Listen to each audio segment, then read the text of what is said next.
Welcome to all of you in this program. Before starting our lesson, let's listen one शायरी। उम्मीदों की कश्ती को डुबोया नहीं करते, मंजिल दूर हो तो थक कर रोया नहीं करते।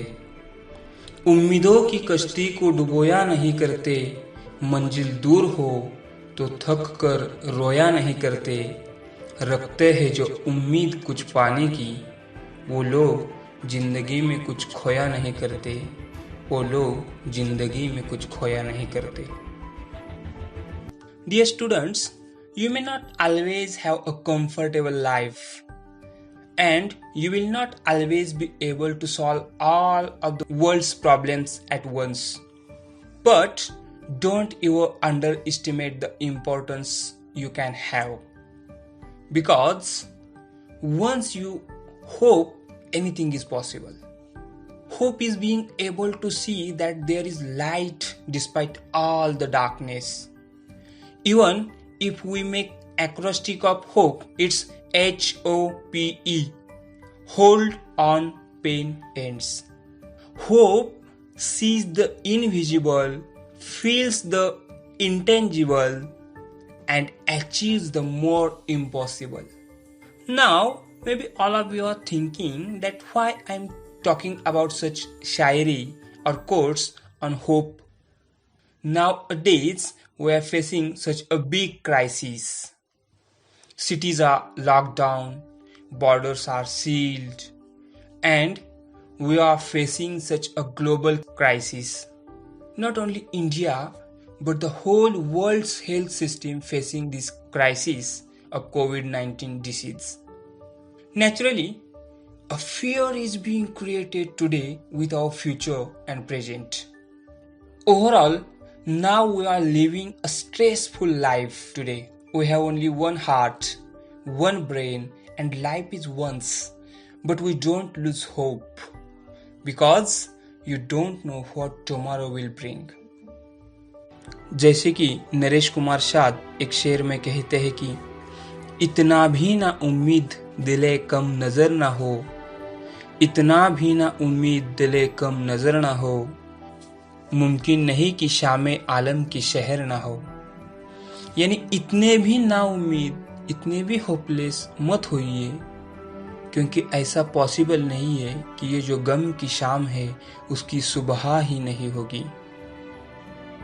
Never lose hope. Tomorrow could be the day you have been waiting for. Dear students, our today's topic is on the same concept, that is hope. Today we are going to listen one interesting poem of 9th standard subject English, lesson number 1.3.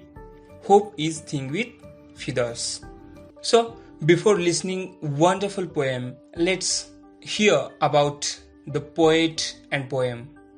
Hope is Thing with Feathers is a popular poem written by American poet Emily Dickinson. Essentially, the poem seeks to remind readers of the power of hope and how little it requires of people. The speaker makes it clear that hope has been helpful in times of difficulty and has never asked for anything in return.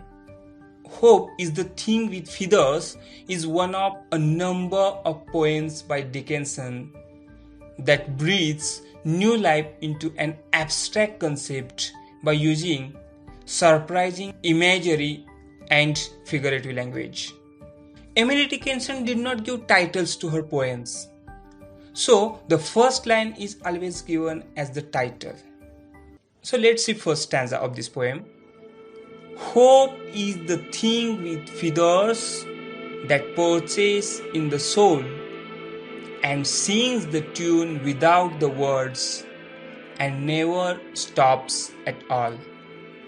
If we observe carefully the stanza, the first word is given special emphasis with speech marks, inverted comma, quotation mark, as if the poetess wants to define the word hope, and she does so with metaphor. Hope has feathers and it can, like a bird, perches in the human soul. Do you know what is meant by perches? It means seeds or alights. So hope is a feather bird that sits in our soul. We know that feathers are soft and gentle to the touch, but they are also strong in flight, even on tiny birds. And feathers are made up with a complex individual fibers, which shows unity is strength. The poetess said, not only hope is feathery, it can sing. Third line is, and sings the tune without the words. It sits and sings the whole time. But the song is special for there are no words, no expression for anyone to understand. It's as if hope is pure song, pure feeling, a deep-seated longing that can take flight at any time. The song is endless. Note the double dash emphasize on at all and the stanza break which brings extra attention to these two little words. The poem begins by establishing its key metaphor that hope is a bird. This hope bird persists in the soul, showing that the soul itself is hope's home. Hope is thus directly linked with the human spirit. Fear, it sings without ever stopping. कवयित्री Emily Dickinson यांनी उमेदीमध्ये ताकद आहे हे सांगताना पक्षाचे रूपक वापरलेले आहे. हा पक्षी कवीच्या अंतरंगामध्ये बसून सुमधुर अशी शब्दातीत धून गुणगुणत आहे आणि या गुंजनामुळे मनातील उमेद आनंददायी विचार उत्पन्न करते असे पहिल्या कडव्यात विचार मांडले आहेत. Let's go towards second stanza of the poem. And sweetest in the gale is heard, and sore must be storm that could abash the little bird that kept so many warm. Hope is always singing, as we know from the first stanza, but it sings the sweetest when the gale starts to blow.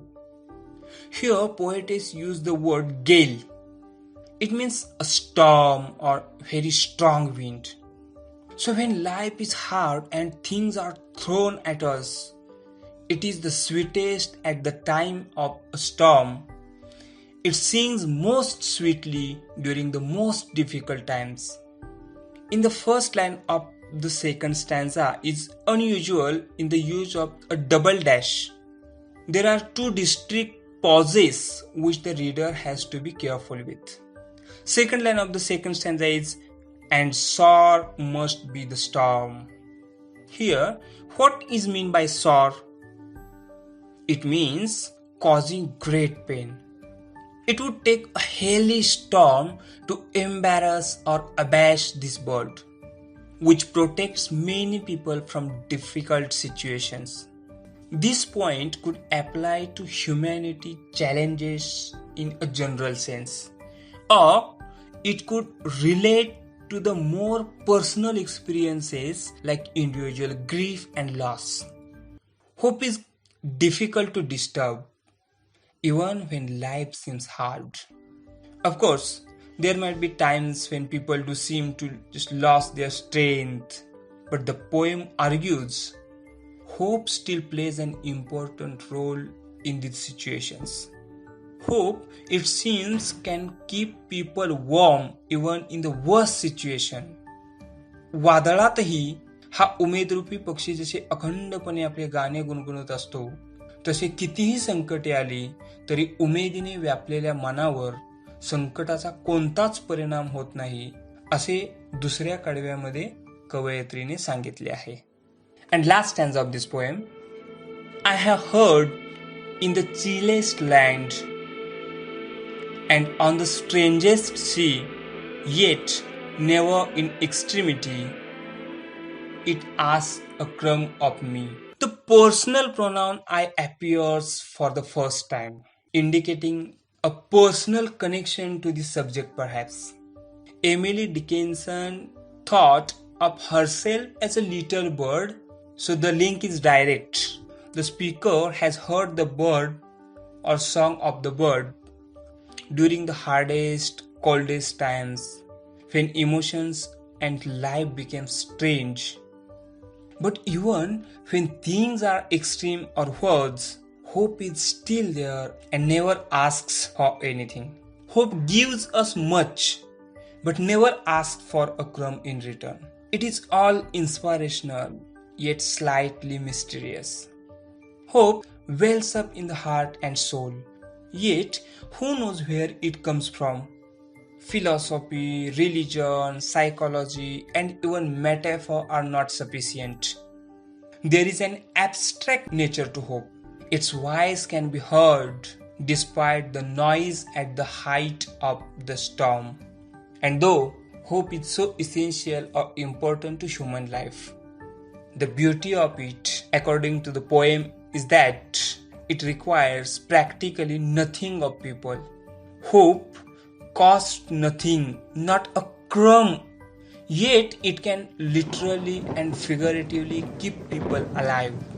अनोळखी समुद्र असो किंवा अडथळ्यांचे ठिकाण असो, मनातील हा उमेदरूपी पक्षी कोणत्याही परतफेडीची अपेक्षा न करता अखंडितपणे गुणगुणत असतो, असे कवयित्रीने इथे विचार मांडलेले आहेत. Overall, then hope is the thing with feathers suggests it readers to value their capacity for hope and to recognize that it's never really gone. Without becoming overly specific, the poem argues that hope can be especially helpful in the most extreme situations and that people should therefore rely on its a precious resource. So that's it, line by line explanation. Overall, this is the finest poem written by Emily Dickinson. Students, I have tried to give you a simple explanation of the poem. I hope you understood the whole poem with its implied meaning and critical appreciation of the poem and also literary concepts given in this poem. That's it in this program. Thank you very much.